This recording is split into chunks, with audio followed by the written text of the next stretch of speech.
Саламатсыңарбы кымбаттуу окуучулар. Бүгүн кыргыз адабият сабагынан эр табылды эпосун өтөбүз. Бүгүнкү сабакта балдар силер эр табылды эпосу жөнүндө маалымат аласыңар, эпостун идеясын билесиңер, эли жериңерди коргоого, сүйүүгө багыт аласыңар. Эр табылды эпосу кыргыз калкы басып өткөн катаал күндөрдүн изи, баатырдык күрөштөрүнүн илгерүү үмүт ой тилектеринин элеси, жандуу тарыхы катарында эл көңүлүндө, ой сезиминде күнү бүгүнкүдөй сакталып, али да бүтүндөй бир элдин көңүлүн толкутуп термелткен идеялык мазмуну бийик, көркөмдүгү жогору чыгарма.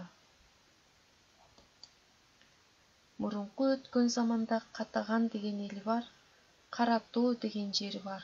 6 миниңлүү Катагандын башында ат башы Нарынды жер деген Омокан деген өткөн экен. Омокандын Ормонкан, Эрменкан аттуу балдары болгон. Ормонкан менен Эрменкан баатыр чыгып, Катаган элин жоотон сактап, эрдик менен эл багып, катылганды катыгын берип турчу экен. Ормонкан баласыз өтүп кетти. Эрменкандын мурунку калмак аялынан Кудайназар деген бир уулу бар экен. Ал чоңоюп, бой тарткандан баштап куу-шум чыкты. Алтыбай, Кенжебай, Олжобай, Аргынбай, Чаргынбай деген балдары да өзү сыяктуу мыкты чыкты. 7 уулу эрезеге жеткенден тартып Кудайназар өзүн өзү бийлеп, өз алдынча сүйлөп, бөлөк айыл болуп бөтөн сууга конуп, Эрменкандан эл талашып, эрегишип, касташып кармашчу болду. Ушундан улам 40 каракчы атаны ууру кылып, нар өлтүрсө пул бербей, эр өлтүрсө кун бербей зордукчулатка конду. Кудайназардын жаман адаттарын койдура албай, атасы Эрменкан айласы кеткенде калмак энесинин колуна берип, өзүм балалыктан кечтим деп көп мал энчилеп, эл жерден кууп жиберет. Ошондон кийин Эрменкан Нойгут элинен Ачаган деген аял алат. Андан бир эркек, бир кыздуу болот. Уулунун атын Табылды, кызынын атын Кардыгач коюшат. Табылдынын 14 жашка чыкканда атасынын казынасын ачып, жоо жарагын алат. 40 жигит күтүп Элдияр, Эрмек деген 2 досун эмчектеш кылып алып, 40 жигиттен мылтык атуу, кылыч чабуу, найза саюуга маш кылат. Кудайназар атасынын көзү өтө электе өзүнчө бөлүнүп кетип, 60 уулдун атасы болот. Эрменкан өлгөндөн кийин Кудайназар эр Табылдыга көп кордук көрсөтөт. Атасынан калган малын тартып алат. Ошентип отуруп 2 туугандын ортосунда чатагырбай берет. Ошентсе да Табылды Кудайназарга эч жамандык ойлобойт.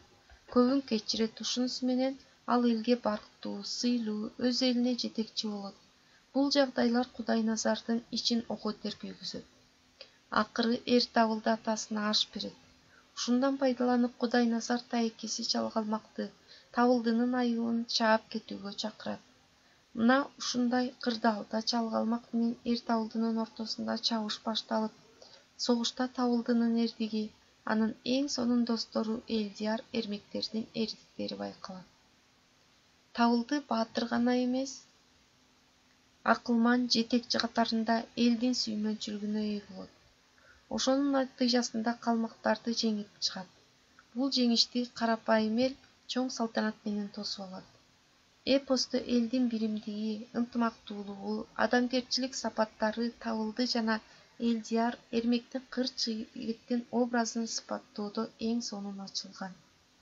Ал эми терс каарман чалгалмак Кудайназарлардын караөзгөйлүк, адилетсиздик иштери да чагылдырылган.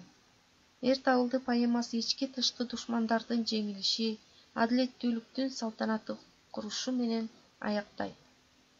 Бул эпос кыргыз элинин көз карандысыздыгы үчүн жүргүзүлгөн күрөшүндөгү баатырдык, патриоттук салттарын даңазалайт.